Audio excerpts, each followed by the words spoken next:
Je sais, encore une pub. Vous pouvez l'ignorer de toute façon, ça m'est égal. Je n'ai pas besoin que vous la visionniez en entier. Parce qu'ici, je vais m'adresser uniquement qu'aux hommes ouverts d'esprit. Connaissez-vous le lien étrange entre cette femme, cet homme et vous? Non, ce n'est pas ce que vous croyez, je vais tout vous expliquer. Le 6 juillet 2022, dans une clinique en Suisse, cette femme, du nom de Nora Marie Vincent, a mis fin à ses jours en se suicidant. Pourquoi?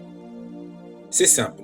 Elle a découvert une vérité troublante dont la plupart des hommes font face au moins une fois durant leur parcours de vie. Elle a fait ses propres expériences lorsqu'elle a vécu en tant qu'homme pendant 18 mois, en déclarant: j'aime être une femme et j'aime beaucoup plus être une femme car dès à présent je me rends compte qu'être une femme est un privilège. Elle en est venue à la conclusion en citant: les hommes souffrent. Ils ont des problèmes différents de ceux des femmes, mais ils ne les ont pas mieux. Ils ont besoin de notre sympathie, ils ont besoin de notre amour. Cette femme, tout comme toutes celles qui ont une prise de conscience, ont compris la difficulté dans laquelle l'homme vit, surtout dans la société actuelle. Et surtout, à ce mal-être intérieur dont les hommes sont confrontés peuvent conduire. Sans te parler de la dépression, du sentiment d'angoisse et de la solitude affective. Vous voyez où je veux en venir?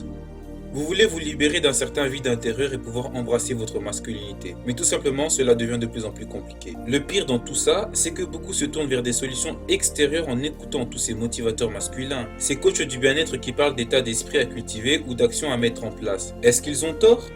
Est-ce que ce qu'ils enseignent ne vaut rien?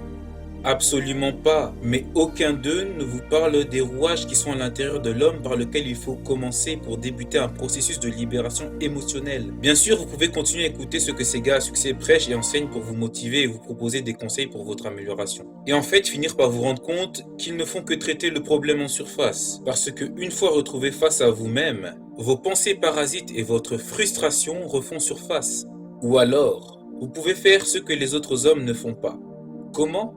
Simple. Mets la main sur le podcast audio qui est normalement vendu à 37 € sur mon site, mais qui est disponible gratuitement pendant une période limitée en cliquant sur le lien qui s'affiche sur l'écran ou le lien dans la bio. Donc si vous en avez marre de vous battre pour sortir de cet isolement affectif, pour embrasser votre masculinité et de batailler pour vous faire valoir réellement, obtenez le podcast offert Les commandements du bonheur perdu en allant cliquer sur le bouton ou le lien dans la bio. Soyez le premier à mettre la main sur ces vérités méconnues de la plupart des hommes.